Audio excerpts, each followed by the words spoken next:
आप सभी मित्रों का, सभी साथियों का इस पत्रकार सम्मेलन में स्वागत है। आज मेरे साथ इस पत्रकार सम्मेलन में कांग्रेस के अन्य साथियों के अतिरिक्त हमारे अध्यक्ष मनोज मिश्रा जी, हमारे यहाँ की विधायक रही बेनीपट्टी के भावना झा जी, हमारे अध्यक्ष रहे शीतलांबर झा जी, हमारे एमएलसी के कैंडिडेट रहे दरभंगा के इम्तियाज दुरानी साहब, सुबोध मंडल जी, युवा कांग्रेस के सभी साथी, हमारे senior leader professor Krishna Kumar ji और अकील अंजुम साहब, और भी प्रोफेसर साहब हमारे मुनेश्वर बाबू, और कांग्रेस के सभी साथी, ज्योति जी पीछे हैं, पीछे कुछ लोगों का नाम छूट गया है, और कांग्रेस के सभी साथियों का हम स्वागत करते हैं। साथियों, 2 राउंड का चुनाव हो चुका। पहले राउंड में देश के लोकसभा का जो चुनाव हो रहा है, 102 लोकसभा क्षेत्रों का चुनाव हुआ, और दूसरे राउंड में जो 26 को हुआ, 19 को 102 लोकसभा क्षेत्रों में चुनाव हुआ, 21 राज्यों में फैला था, और 26 अप्रैल को जो चुनाव हुआ वो 88 लोकसभा क्षेत्रों का हुआ।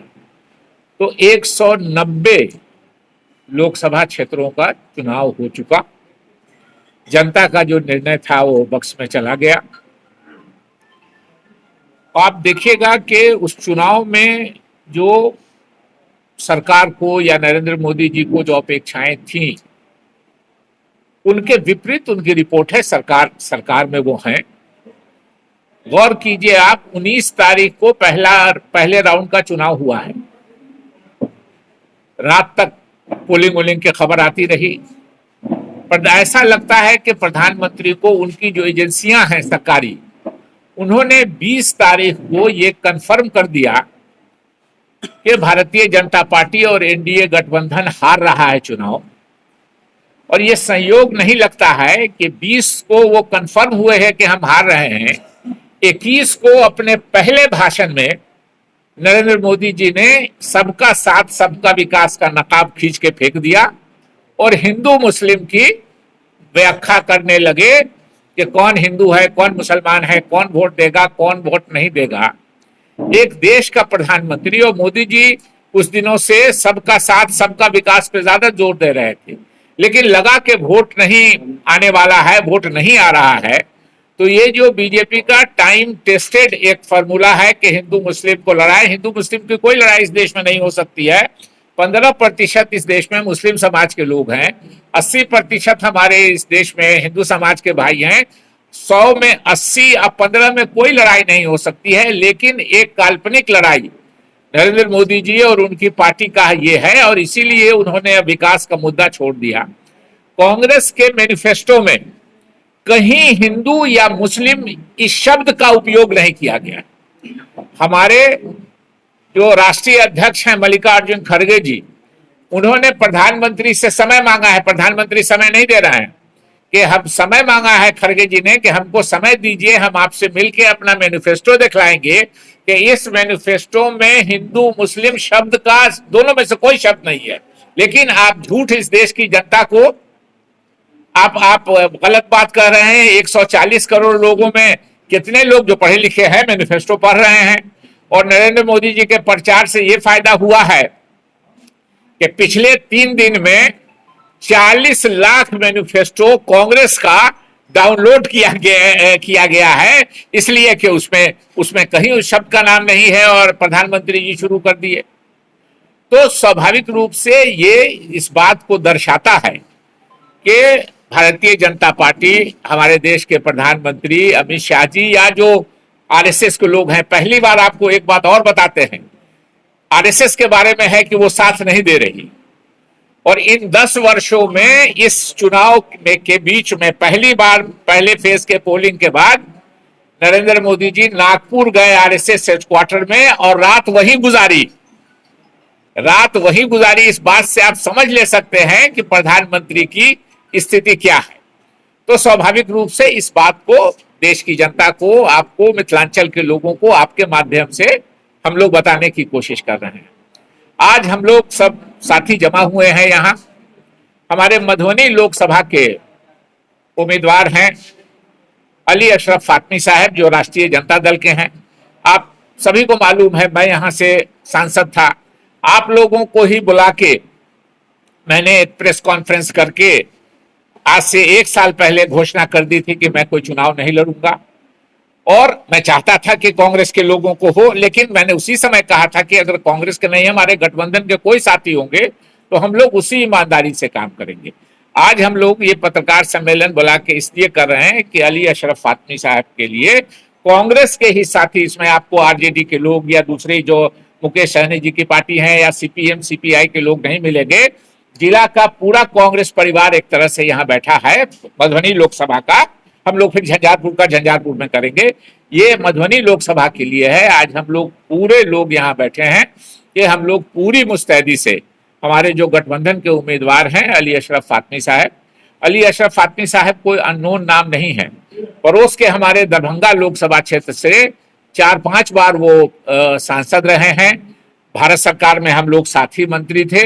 उन्होंने काम भी अच्छा किया है, लेकिन इस बार गठबंधन में फैसला हुआ कि दरभंगा की सीट किसको होगी, मधुबनी की सीट किसको होगी, तो राष्ट्रीय जनता दल की तरफ से आए हैं। हम सब लोगों ने ये फैसला किया है कि हम लोग अपने जानते हैं, हमारी जो शक्ति है, हमारी जो क्षमता है, कांग्रेस के हम सब साथी मिलके गठबंधन के उम्मीदवार अली अशरफ फातमी साहब को जिताने का प्रयास करेंगे, और हम लोग ये सुनिश्चित करने की कोशिश करेंगे कि अली अशरफ फातमी साहब अच्छे वोटों से जीते और हमारी सरकार दिल्ली में बने, जिसमें हमारे मिथिलांचल की भी भूमिका में हमारे जो मिथिलांचल के प्रतिनिधि होंगे वो महत्वपूर्ण रोल निभाएंगे।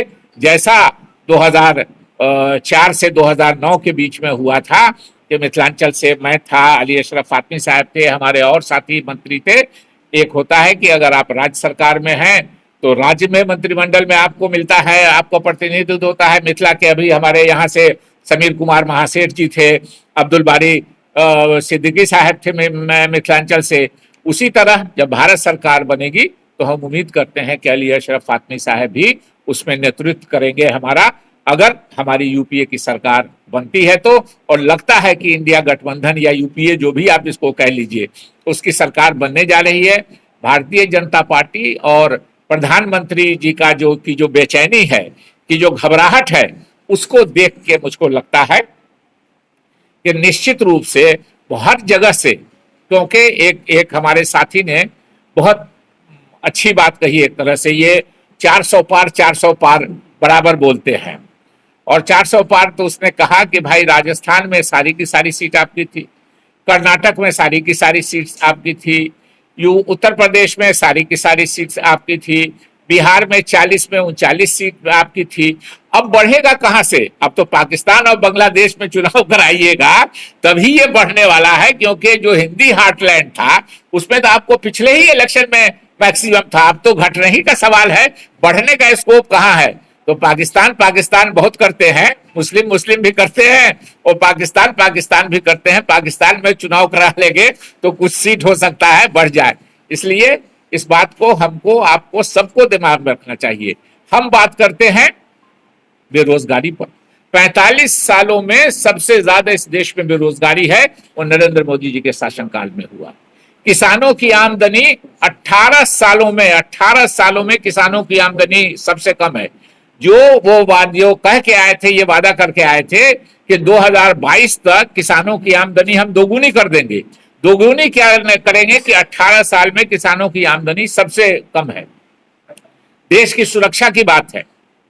पाकिस्तान का नाम बड़ा, पाकिस्तान को हमने 2 टुकड़े कर दिया इंदिरा जी के नेतृत्व में 1971 में। और दुनिया के इतिहास में आपको नहीं मिलेगा कि 95,000 फौजों को हमने सरेंडर करवा लिया। पाकिस्तान की कोई हैसियत नहीं हमारे सामने। चाइना हमको अभी तंग कर रहा है। कल अभी आया है, सारे जिसको हम लोग आरोप भी लगाते हैं गोदी मीडिया, लेकिन कितना बचेगा कि उन्होंने भी कल दिखलाया सब जगह कि जो पाक ऑक्युपाइड कश्मीर है उसमें चीन सड़क बना रहा है, और नरेंद्र मोदी जी चुप हैं, भारत सरकार चुप है। हमारे 20 सैनिक मारे गए और प्रधानमंत्री ने कह दिया कि न कोई आया है, न कोई आया था, न कोई आया हुआ है, तो हमारे सैनिकों की हत्या किसने की? हमारे सैनिकों को शहीद किसने किया? अगर नहीं कोई आया था चीन से, तो गांव का गांव बना रहा है चीन बॉर्डर पर, हमारे भारत चाइना बॉर्डर पे। अरुणाचल जो हमारा प्रदेश है, जिसके हमारे बहुत ही खांडू दोरजी हमारे मित्र थे, जो चीफ मिनिस्टर थे, जो प्लेन क्रैश में जिनकी मृत्यु हुई, उन्हीं के लड़के प्रेमा खांडू आजकल वहां के मुख्यमंत्री हैं। अरुणाचल प्रदेश के जगहों का नाम चीन बदल रहा है, लेकिन भारत सरकार नहीं बोलती है। क्यों नहीं बोलती है? जरा गौर कीजिए कि चीन के मामले में हिंदू मुस्लिम की भावना नहीं फैलेगी। इस हिंदू मुस्लिम की भावना फैलेगी कहां से? तो पाकिस्तान से, बांग्लादेश से। इसीलिए प्रधानमंत्री जो असल खतरा है उस पर चर्चा नहीं करते हैं देश, और जो नकली खतरा है 95,000, उसकी कोई हैसियत है पाकिस्तान की? अब 95,000 फौजों का लिखित सरेंडर, दुनिया के इतिहास में आपको नहीं मिलेगा कि 95,000 फौजों का लिखित सरेंडर करा लिया। तो हम उस पर बात करना चाहते हैं, भ्रष्टाचार पे बात करना चाहते हैं। जो भ्रष्टाचार किया है इलेक्ट्रल बॉन्ड में, जिसको कहते हैं कि छिनतई करना, और तो और अब गौर कीजिए कि नकली दवा कंपनी बनाने वालों के यहाँ, घटिया दवा कंपनी बनाने वालों के यहाँ छापा पड़ा है। गौर कीजिए, हमारे आपके किसका परिवार कब अफेक्टेड हो जाए कोई नहीं कह सकता। छापा पड़ा है नकली दवा बनाने वालों के यहाँ। उसने 3 दिन के बाद इलेक्ट्रल बॉन्ड खरीद करके पैसा जमा किया है भारतीय जनता पार्टी को, उसको अलाउ कर दिया गया है, बनाओ नकली दवा, और नकली दवा बना के देश के कितने लोगों को उसका असर हुआ होगा आप समझ सकते हैं। आज सीबीआई और ईडी ने छापा मारा है, और उसके 4 दिन के बाद वो जिसके यहाँ छापा मारा है वो इलेक्ट्रल बॉन्ड से पैसा दे रहा है। इतना बड़ा भ्रष्टाचार, ये दुनिया का सबसे बड़ा भ्रष्टाचार है। अभी तो पीएम केयर फंड बचा ही हुआ है, पीएम केयर फंड में रेलवे से पैसा दिलाया है, पीएसयू से पैसा दिलवाया है। जो सरकारी काम करने वाले कर्मचारी हैं उनका दरमाहा काट काट के पीएम केयर फंड में। आप कहते हैं कि ये प्राइवेट फर्म है, इसका एजी से कोई नहीं हो सकता है, सीएजी से, कंट्रोलर अकाउंटेंट जनरल से इसकी कोई समीक्षा नहीं हो सकती है। सरकार बदलेगी तो सबकी समीक्षा होगी। और जो लोग आज सरकार के साथ, ईडी और इसके पदाधिकारी भी खड़े हैं, नरेंद्र मोदी की सरकार बदलने पर उनकी नौकरी नहीं खत्म होगी। उन्होंने क्या किया है नरेंद्र मोदी के शासनकाल में, इसकी भी समीक्षा होगी सीबीआई और ईडी के पदाधिकारियों की। अभी गवाह बनाया हमारे जो गठबंधन के हमारे साथी हैं अरविंद केजरीवाल, उनके खिलाफ जो ईडी ने 4 का 4 गवाह खड़ा किया है, चारों का चारों बीजेपी के फंक्शनरी है, चारों के 4। अभी चंडीगढ़ में क्या किया उन्होंने, देखा होगा आप लोगों ने कि जो बीजेपी का ये है मेयर चुनाव में, वो वोट खराब कर रहा है कि 2 निशान नहीं लगना चाहिए। तो जो जायज वोट है हमारा और आम आदमी पार्टी का, उसको जो प्रिजाइडिंग अफसर है वही निशान लगा के उसको ये कर रहा है और उसको इनवैलिड करार दिया है।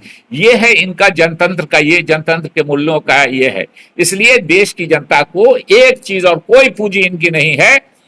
अंग्रेज भी यही करते थे। आज जो भी लड़ाई भारत में बड़ी मामले में धर्म का टकराव की बात होती है, ये सारी की सारी लड़ाई अंग्रेजों की लगाई हुई। अंग्रेजों ने 1857 में देश तो कब्जा कर लिया था, लेकिन कब्जा करने के बाद उनका शासन और बढ़ाना था लगातार, तो उन्होंने बहुत अच्छा रास्ता चुना। 60% उस समय हमारे देश के हिंदू समाज के लोग थे, 35% मुस्लिम समाज के लोग थे। 95% को लड़ाइए, ये लोग आपस में लड़ते रहेंगे, अंग्रेज राज करते रहेंगे, हमारा लूट का खजाना लेते चले जाएंगे, इंग्लैंड ले जाएंगे, अपना कानून बनाएंगे। शशि थरूर जी का नाम आपने सुना होगा। शशि थरूर हमारे एमपी हैं, त्रिवेंद्रम के बड़े काबिल आदमी, विद्वान। उन्होंने कहा कि इंग्लैंड के म्यूजियम में जाइए तो लगेगा कि इंडिया के चोर बाजार में हम आ गए हैं। जितनी चीज हमारे यहाँ से चोरी कर करके वो अपने यहाँ म्यूजियम में रखे हुए हैं। वही हाल किया है नरेंद्र मोदी जी और उनकी पार्टी ने, कि 80% अभी हमारे देश के हिंदू समाज के भाई हैं, 20% मुस्लिम समाज के भाई हैं, 95% को लड़ाइए। ये उसी में लड़ेंगे हमारी चोरी, हमारी बेईमानी, हमारा निकम्मापन।